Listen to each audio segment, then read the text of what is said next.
Poser une photo pour le Trégor. Ah bah oui. Parce que là, pour le coup, ça arrive en direct. Sanctions contre les assassins. Pour stopper Israël. Sanctions, boycott. Pour stopper Israël. Sanctions, boycott. Netanyahou assassin au tribunal. Stop, stop, stop. Stop au génocide. Gaza, Gaza, cessez-le-feu immédiat. Gaza, Gaza, cessez-le-feu immédiat.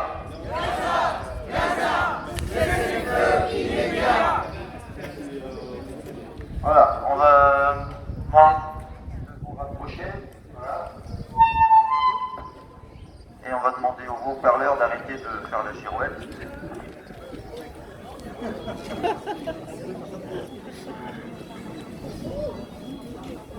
Bon, d'accord. Ok.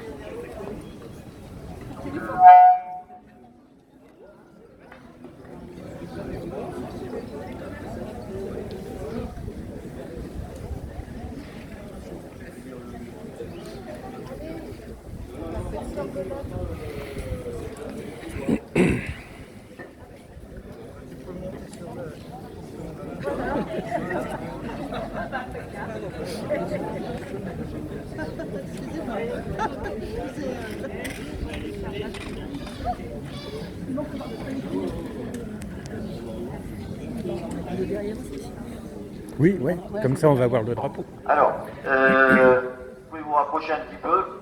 Voilà. Merci.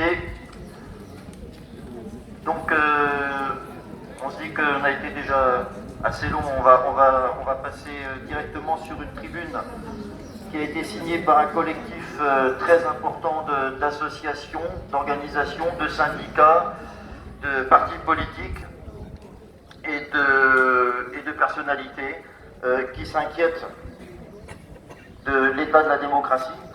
Hein, c'est un communiqué, une tribune contre une démocratie bâillonnée. Défendons les libertés publiques.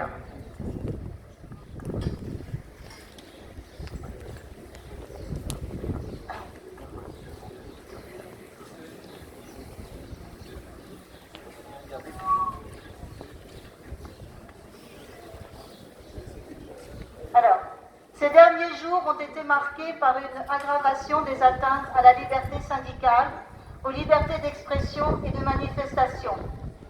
L'accumulation convergente de divers moyens de répression et d'intimidation contre les acteurs du débat public en raison de leur positionnement sur les termes du conflit israélo-palestinien constitue une limitation inacceptable du pluralisme démocratique. Après l'appel à interdiction systématique des manifestations pro-palestiniennes, je cite, lancé par Gérald Darmanin à l'automne 2023, immédiatement recadré par le Conseil d'État, des centaines d'amendes et de nombreux placements en garde à vue ont été décidés, notamment à l'encontre de personnes racisées. Les atteintes aux libertés ont désormais franchi de nouveaux caps. L'interdiction administrative, finalement suspendue, de la marche du 21 avril 2024 et l'interdiction par arrêté préfectoral, notamment pour risque de, je cite, trouble à l'ordre public, d'une conférence organisée par l'association Libre Palestine. À ces interdictions s'ajoutent les convocations par les services de police de l'une de ces intervenantes, par ailleurs candidate aux élections européennes, ainsi que d'une présidente de groupe parlementaire, lesquelles interviennent après l'ouverture de plusieurs enquêtes judiciaires contre des militants, membres d'organisations syndicales, CGT, Solidaire, Sudrail, Sud Aérien, et politiques pour des faits d'apologie du terrorisme. Dans ce contexte, nous exprimons notre plus vive préoccupation devant des interprétations extensives et aléatoires du délit d'apologie du terrorisme et de la notion d'ordre public, ayant pour objet ou pour effet d'intimider lourdement des militants associatifs, syndicaux ou politiques.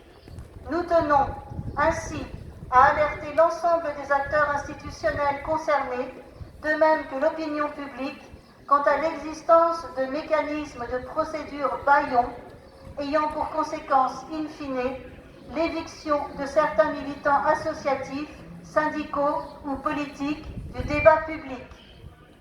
L'accumulation de décisions de ce type de la part des autorités administratives, policières et judiciaires s'inscrit dans un mouvement plus large qui tente à réprimer des formes toujours plus diversifiées de contestation sociale ou politique.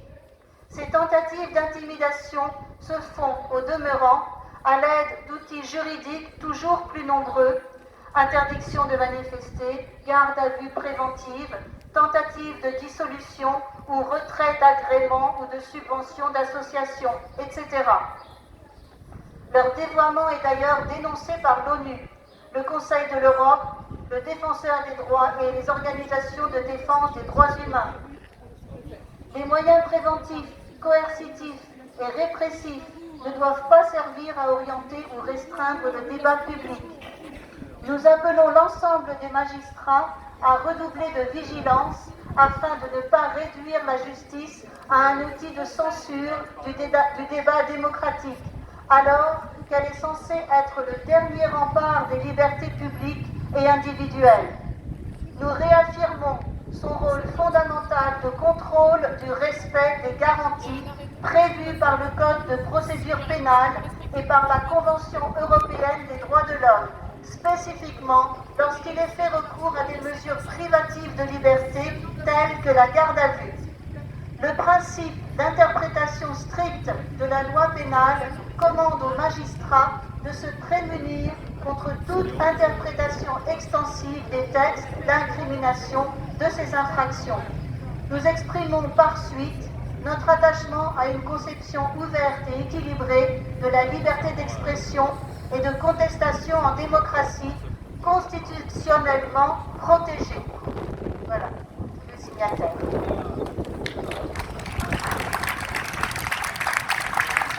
Alors, cette tribune, donc, signée par de très nombreuses organisations, dont la FPS bien sûr, mais aussi la Ligue des droits de l'homme, les syndicats, les partis, etc., témoigne d'une...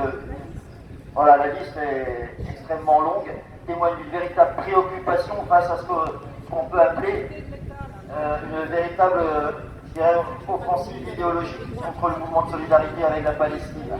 Et ce qu'on a commencé à voir, entendre dans les journaux ces jours-ci, je crois qu'il faut s'y préparer, c'est pas fini.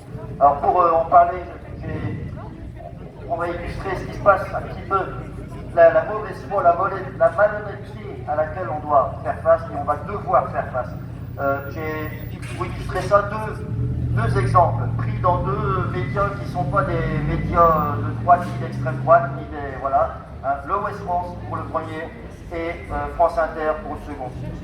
Médias mainstream. Le Ouest France, dont je voudrais préciser qu'il y a d'excellents articles. Quand on a des journalistes de terrain qui sont sur place en Palestine, il y a souvent de très bons articles. Mais qui, dans sa ligne éditoriale parfois, ou dans le point de vue. Ouais. Excusez-moi, je précise qu'on n'a pas prévu de fermer la rue. Il faudrait vous avancer, s'il vous plaît. Parce que quand on a annoncé la manifestation, on doit se disperser ici devant la mairie, mais il n'est pas prévu que la police ferme la rue. Donc merci de laisser passer les voitures. Sinon, on risque de ne pas pouvoir revenir devant la mairie. Voilà, excusez-moi. Voilà, c'est un jeu de, comment dire ça, négociation et de, voilà. Donc il y a de la place sur l'esplanade devant, là. Donc, voilà, donc, je vais vous lire, donc, je parlais du Ouest France, je vais vous lire, peut-être que certainement certains d'entre vous l'ont vu, le point de vue publié le mardi 30 avril par Nicole Bacharan, donc première page en une du Ouest France. Nicole Bacharan, politologue spécialiste des États-Unis. Alors je ne lis pas tout bien sûr, c'est long, mais quelques extraits. Intitulé, donc en première page du Ouest France. poussée de fièvre antisémite. Et là, je cite Nicole Bacharan.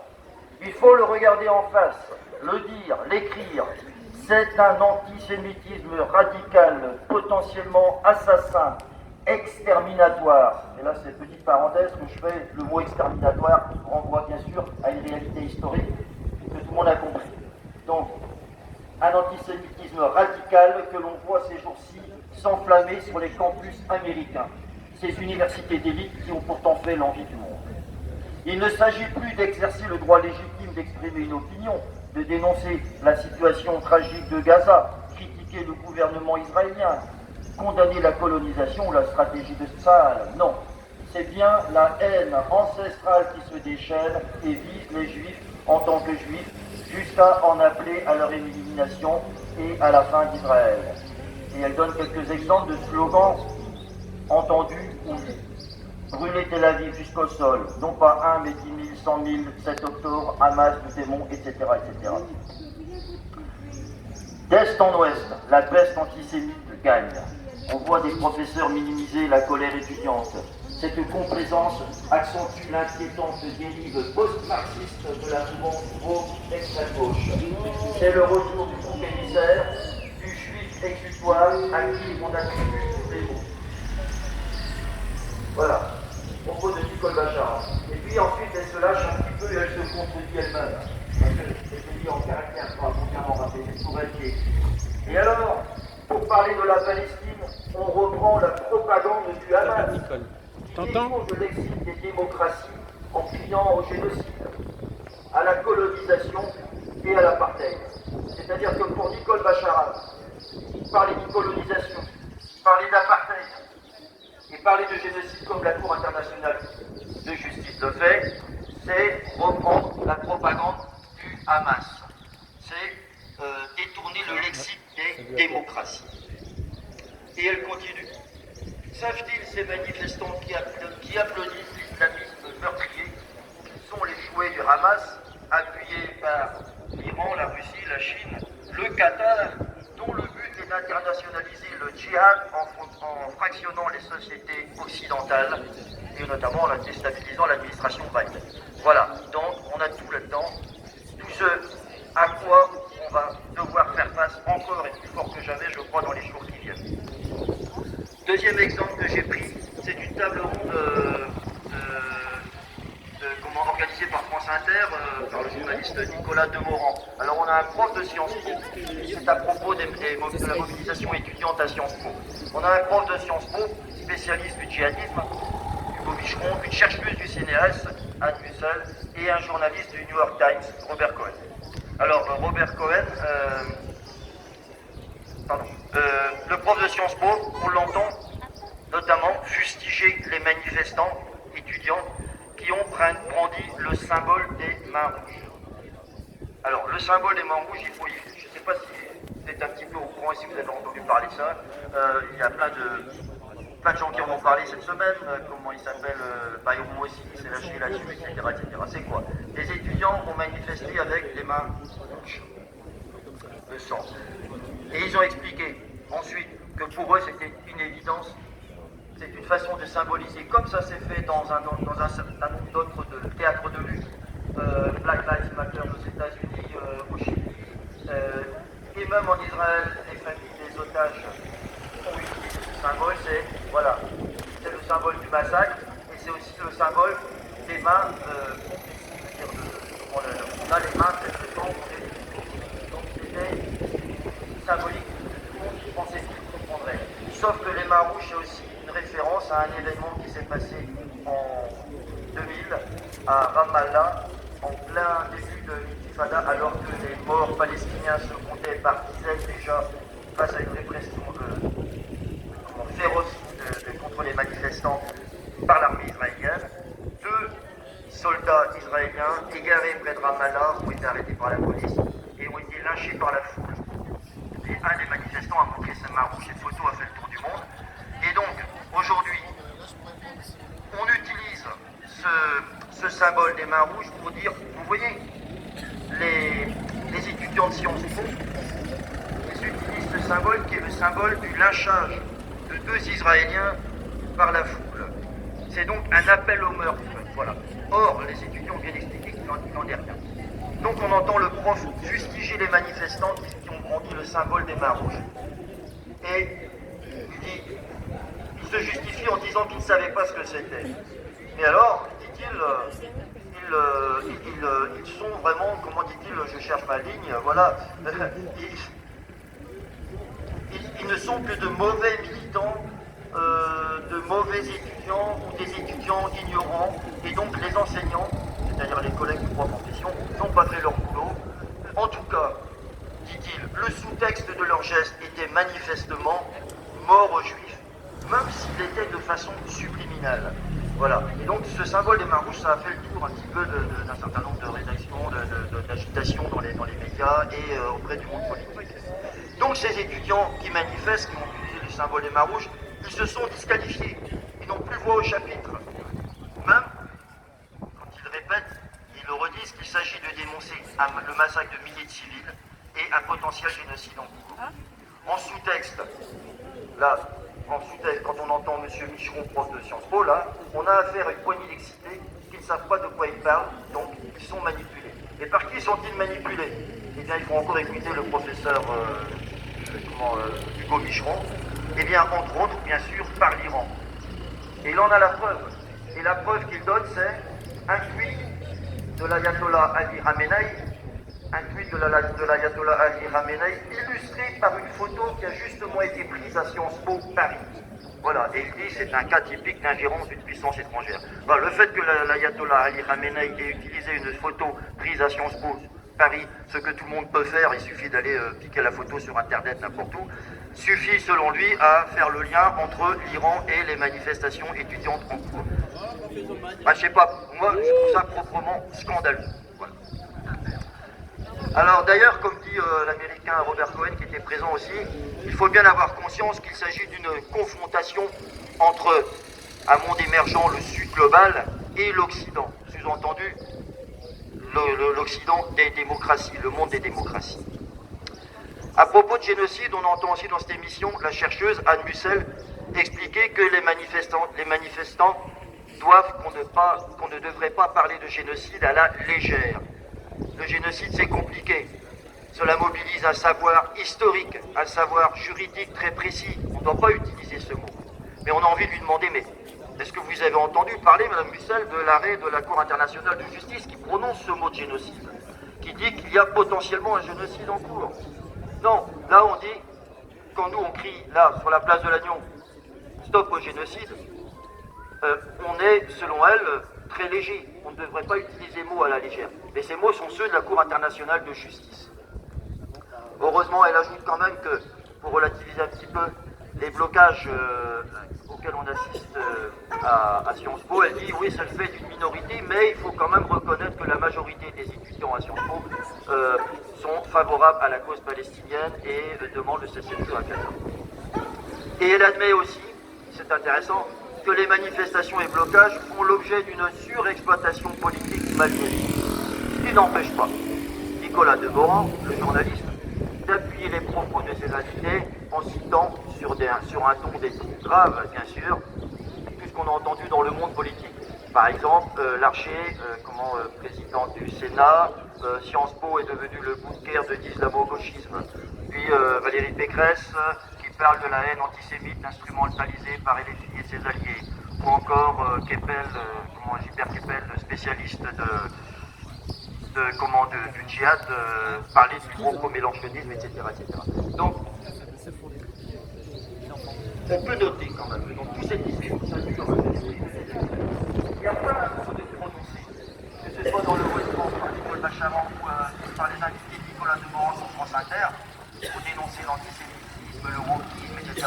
Pas un mot dans ces deux exemples sur les propos haineux, racistes, suprémacistes des dirigeants israéliens actuels.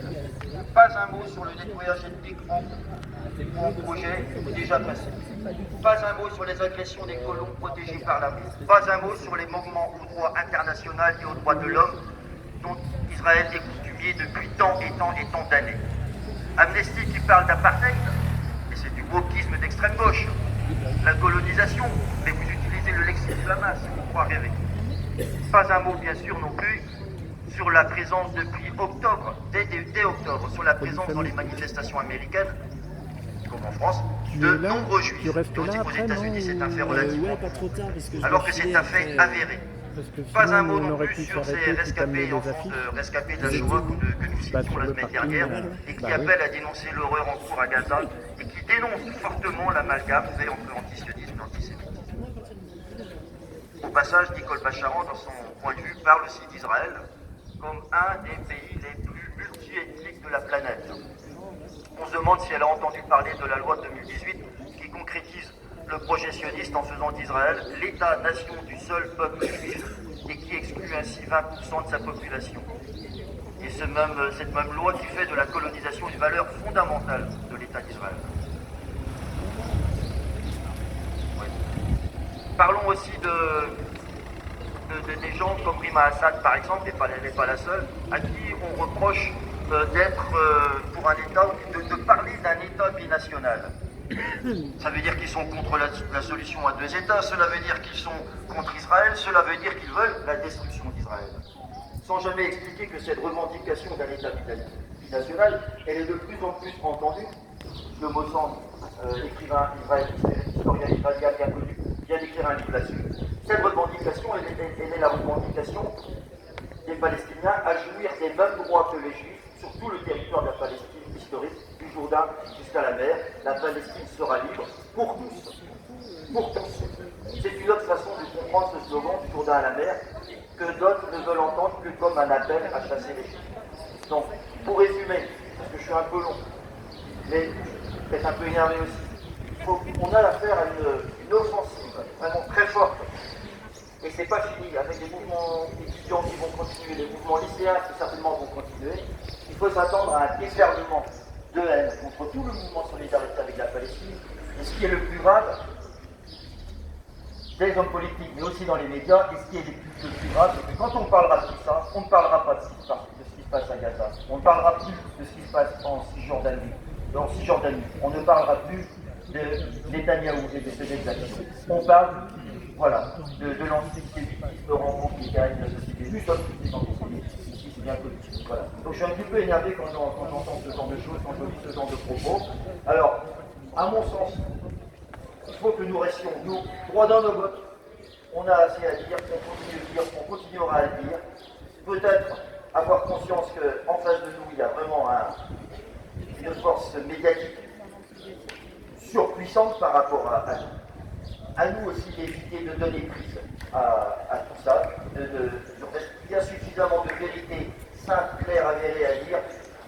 Ne nous laissons pas aller à des slogans ou des propos qui peuvent porter, qui peuvent donner une petite accroche, parce qu'à la moindre accroche, au moindre petit semi-prétendu dérapage, il faut des heures et des heures de débat pour ne pas parler du vrai problème qui est la justice en Palestine et la fin du massacre à Gaza.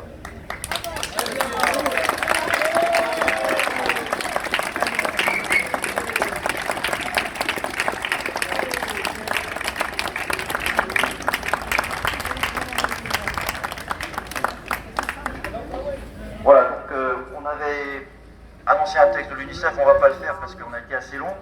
Donc on est content d'être revenu à la mairie parce que c'est un lieu central dans la ville, c'est un lieu de... La maison du peuple. C'est peut-être la maison du peuple, c'est un lieu symbole de la démocratie, mais c'est le résultat de négociations, vous l'avez entendu, donc il n'y a pas de voie à vous bloquer, on fait avec.